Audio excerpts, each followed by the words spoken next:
কি সুন্দর ফুল ফুটেছে শীতের শেষে বসন্তের আগমন বার্তা আমরা টের পাচ্ছি, যদিও বাতাসে এখনো তীব্র শীত অনুভব করছি।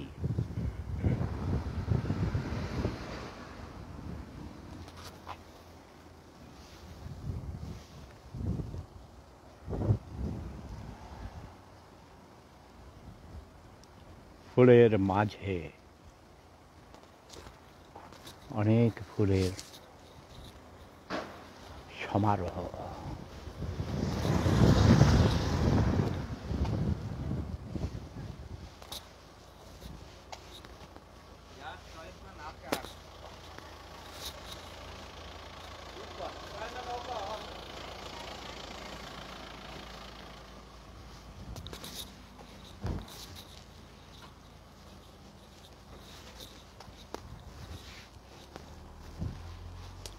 সারিবদ্ধভাবে পাতাবাহার গাছগুলোকে সুশৃঙ্খলভাবে ছেটে সাজানো আছে, সাজিয়ে রাখা হয়েছে, তাই না? এই যে দেখো কি সুন্দর, এই সবুজের মাঝে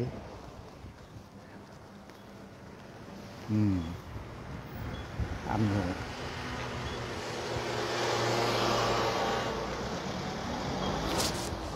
সবুজ টুপি পরে দেখো, প্রত্যেকটি বাড়ি ডুপ্লেক্স হাউস, গার্ডেন হাউস সুন্দর করে সাজিয়ে রাখা হয়েছে পরিপাটি। সর্বত্রই মানুষের হাতের ছোঁয়া। রাস্তাঘাটে কোথাও একটু ময়লা নেই, পরিষ্কার পরিচ্ছন্ন স্বাস্থ্যকর শহর ভিয়েনা। যে বাড়ির সামনে নিজের বাগান, বাতাসে খেলা।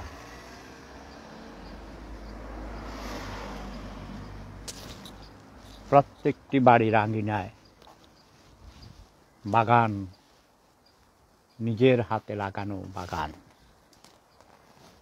আউ ওয়েলকাম লেখা আছে। কি সুন্দর ফুল ফুটেছে, অপূর্ব সুন্দর।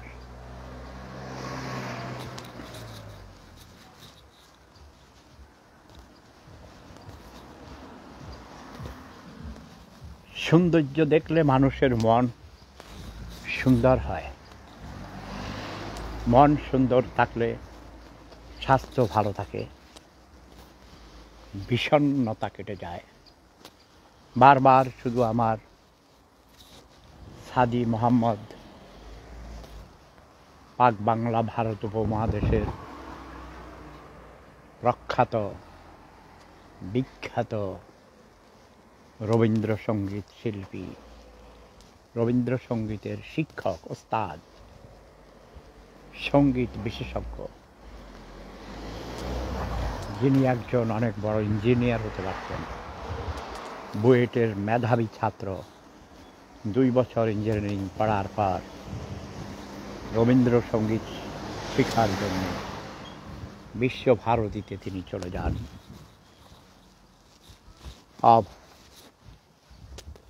তার মৃত্যুটা আমাকে ভীষণ নাড়া দিয়েছে। তিনি অভিমান করে, রাগ করে নিজের কাছে হেরে গেছেন। এটা আমি বলবো না, তার এই মৃত্যুটাকে আমি মেনে নিতে পারছি না। নিজের কাছে হেরে গেছো মামু, সাদি মামা। কাজটা মোটেই ওয়াইজ হয় নাই। বুদ্ধিমত্তার পরিচয় দিতে পারোনি তুমি। এত বড় একজন সঙ্গীত সাধক হয়ে কি সাধনা করেছো তুমি? নিজের মনকে কন্ট্রোল করতে পারোনি, নিজের কাছে নিজে হেরে গেছো মামা। তো অনেকে সন্দেহ করছেন এর পিছনে কোনো রহস্য আছে, কিন্তু আমি কোনো রহস্য আছে বলে মনে করি না, কারণ তারা দুই ভাই সেলিব্রিটি। শিবলি মোহাম্মদ সে বাড়িতেই থাকতো।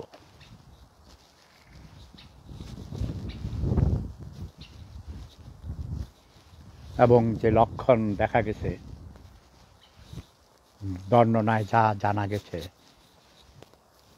স্বেচ্ছায় নিজের জীবন তিনি নিজেই হনন করেছেন, আত্মহনন করেছেন, আত্মহত্যা করেছেন। এই যে কি সুন্দর বাড়ি, বাড়ির বাগানের ফেন্সিং বেড়া দিয়েছে কি করে, পেন্সিল দিয়ে, রঙিন পেন্সিল, কাঠ কেটে পেন্সিলের মতো করে কি সুন্দর করেছেন। আমি তো এই বাড়িতে এসেছি, নতুন বাড়িতে প্রায় 5 বছর হয়ে গেছে। এখানে এসে প্রথম দিনেই আমি এই ছবিটা তুলেছি এবং পাঠিয়েছি আমার প্রিয়জনদেরকে। অপূর্ব সুন্দর না?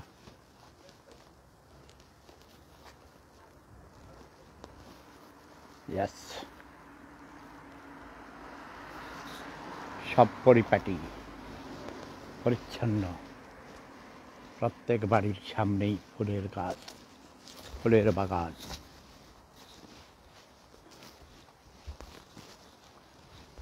ছোটবেলা থেকে আমারও বাগান করার শখ।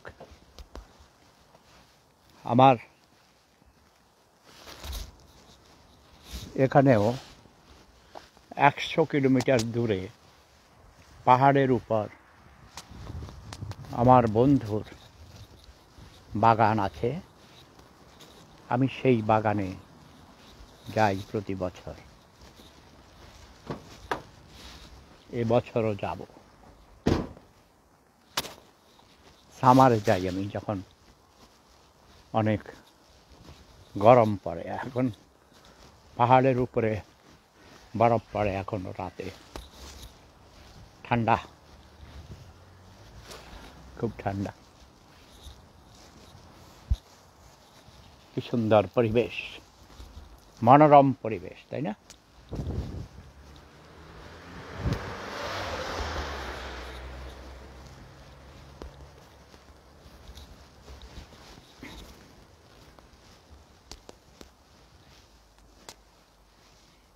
এখানে সারস পাখি, আও বাগানকে সৌন্দর্য মণ্ডিত করার জন্য।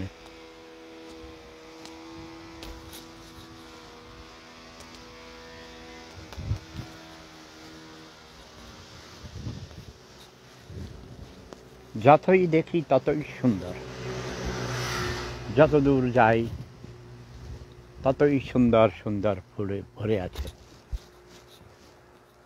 আবার আমি ফিরে যাব। জাস্ট তোমাদেরকে দেখাচ্ছি আমাদের শহর, বাংলাদেশের শহরগুলোকেও, গ্রামগুলোকেও বসত বাড়িগুলোর সামনে এমন করে বাগান করা যেতে পারে, তাই কিনা? নিজেদের শহরকে পরিষ্কার পরিচ্ছন্ন রাখার দায়িত্ব প্রতিটি নাগরিকের, প্রতিটি শহরবাসীর, নগরবাসীর, গ্রামবাসীর, ঠিক না?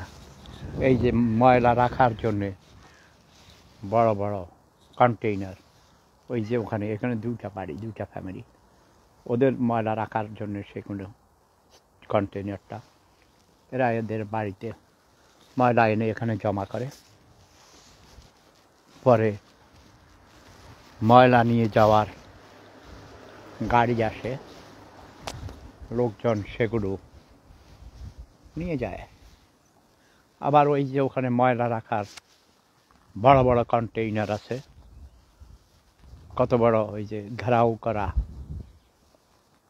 অনেকগুলো বড় বড় কন্টেইনার, সেখানে নিয়ে রাখতে পারে। এই যে এখানে ময়লা রাখার কন্টেইনার, প্রতিটি বাড়ির সামনে মোড়ে ময়লা রাখার ব্যবস্থা, কারণ ময়লা হবেই, তাই না?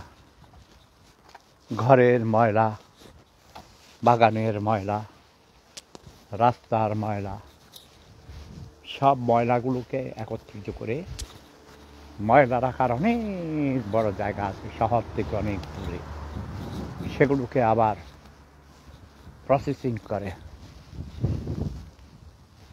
রিসাইক্লিং করা হয়। অনেক দ্রব্য আছে সেগুলোকে সর্টিং করে করে আবার রিসাইক্লিং করে নতুন করে আবার প্রোডাকশান, অন্য জিনিস তৈরি করা হয়। ইয়েস,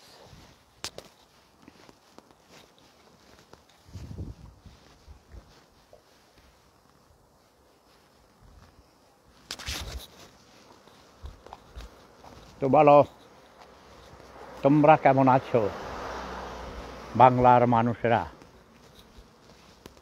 তোমরা ভালো আছো? তোমরা ভালো থাকলে আমিও ভালো থাকি। আমার শুধু চিন্তা সর্বক্ষণ আমার দেশ কেমন আছে, আমার বাংলা মা কেমন আছে, আমার বাংলা মায়ের সন্তানরা কেমন আছে, আমার দেশের প্রিয়জনেরা অনেকে খেতে পারে না, কাপড় পরতে পারে না, মাথা গুজাবার ঠাঁই নেই, জীবনের নিরাপত্তা নেই, কথা বলার অধিকার নেই। এই মৌলিক অধিকারগুলো থেকে বঞ্চিত। নিরিবিলি কোথাও দেখুন, কোথাও মানুষ নেই, গাড়িটি করে করে কিছু মানুষ আসা যাওয়া করে।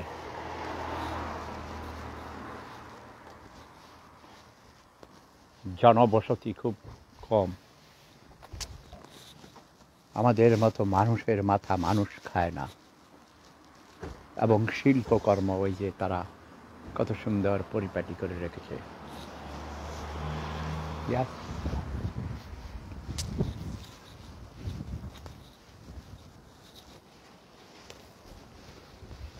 আমার বাড়ির ব্যালকনিতেও আমি বাগান করি। আগামী সপ্তাহে আশা করি কিছু গাছ লাগাবো, ফুলের গাছ, ফলের গাছ কিছু কিছু লাগিয়েছি, সেগুলো বেশ সবুজ হয়ে উঠেছে। আপাতত এখান থেকেই বিদায় নিচ্ছি, তোমাদের সাথে আবার দেখা হবে। সবাই ভালো থাকবে, সুস্থ থাকবে। মানুষ মানুষের জন্য। প্রথমে নিজেকে ভালোবাসো, তারপর অন্যকে ভালোবাসো। অনেক বোকা মানুষ আছে, তারা বলে আমি তোমাকে আমার চেয়ে বেশি ভালোবাসি। এটা ঠিক নয়। নিজে বাঁচলে অন্যকে বাঁচানো সম্ভব। At first, I have to survive. If I cannot survive, I cannot help others. If you can survive, then you can help others. ঠিক কিনা? আজ হাজী মোহাম্মদ মরে গেছেন। তার জীবদ্দশায় অনেককে তিনি বিভিন্নভাবে সাহায্য করেছেন। লক্ষ লক্ষ ছাত্রছাত্রী তাদের গান শিখিয়েছেন। কত গরিব মানুষরা তার বাড়িতে কাজ করেছে, তার সেবা করেছে, তার মায়ের সেবা করেছে। আজ ছেলে কাল লোকগুলো তাদের চাকরি হারিয়েছে। অনেক গরিব আত্মীয় স্বজনকে, পাড়া প্রতিবেশীকে সাহায্য করেছেন। তিনি আর্থিকভাবে অনেক সচ্ছল ছিলেন। তিনি একজন শহীদ মুক্তিযোদ্ধার সন্তান। তিনিও মুক্তিযোদ্ধা, মনে প্রাণে একজন মুক্তিযোদ্ধা ছিলেন। তার বড় ভাইয়েরাও মুক্তিযোদ্ধা ছিল। আবার সেই ফুল গাছের কাছে এসেছি। এই নিষ্পাপ ফুলগুলো, তোমরাই নিষ্পাপ প্রাণ সঙ্গীত সাধক, আমার প্রিয় শিল্পী সাদি মোহাম্মদের আত্মাকে শান্তিতে রাখিও। আমার মা বাবা, ভাই বোন, আত্মীয় স্বজন, নানা নানি, দাদা দাদি, যত আত্মীয় স্বজন সহ এ পৃথিবী থেকে যত মানুষ এসেছিল আবার চলে গেছে, তাদের বিদেহী আত্মার মাগফিরাত কামনা করছি। তাদের আত্মাকে শান্তিতে রাখিও। আর যারা আমরা এই পৃথিবীতে বেঁচে আছি, সেই মানুষদের জীবন এই ফুলের মতো প্রস্ফুটিত করে দিও। নিষ্পাপ রেখো সবাইকে, সবাইকে শান্তিতে রাখবে, নিরাপদে রাখবে, সুস্থ রাখবে, এই প্রার্থনা করছি। হে ফুল, তোমার কাছেও প্রার্থনা করছি। প্রেম ধর্ম, সেরা ধর্ম, লাভ ইজ পাওয়ার। প্রেম ধর্ম, সেরা ধর্ম, লাভ ইজ পাওয়ার। Yes.